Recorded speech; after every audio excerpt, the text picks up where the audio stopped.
কোন দলের opening batting জুটি সবার সেরা এশিয়া কাপ 2025? বাংলাদেশ। বাংলাদেশের ওপেনিং করবে তানজিদ তামিম এবং ইমন।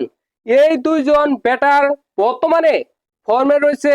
এই দুইজন ব্যাটারের সবচেয়ে বড় গুণ, এই দুইজন ব্যাটার প্রথম বল থেকে মেরে খেলতে পারে এবং বিপক্ষ দলের উপর চাপ প্রয়োগ করতে পারে।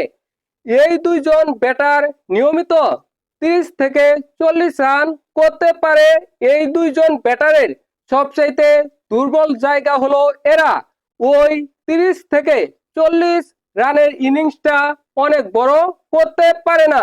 আফগানিস্তান। আফগানিস্তানের ওপেনিং করবে গুরবাজ।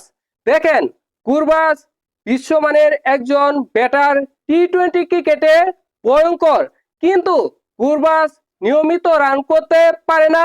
অন্যদিকে তাদের ওপেনিং এ রয়েছে ইব্রাহিম জাদরান।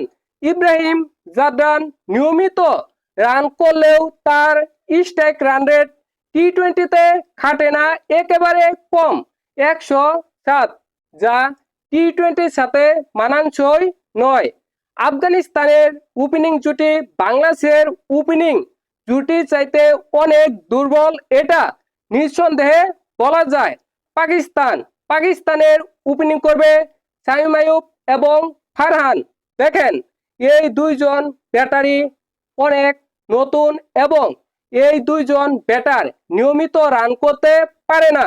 সবকিছু বিবেচনা করে বাংলাদেশের ওপেনিং জুটি পাকিস্তানের ওপেনিং জুটি চাইতে অনেক বেশি শক্তিশালী, এটা নিঃসন্দেহে বলা যায়।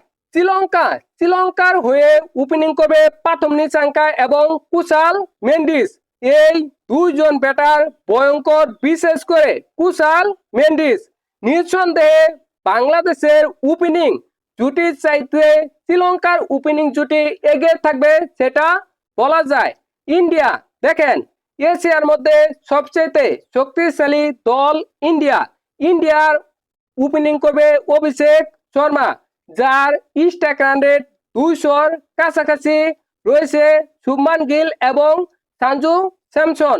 দেখেন, ওপেনিং জুটিতে ইন্ডিয়া অনেক বেশি এগিয়ে অন্য অন্য দলের তুলনায়। আপনাদের কি মনে হয় অবশ্যই কমেন্ট করে জানাবেন।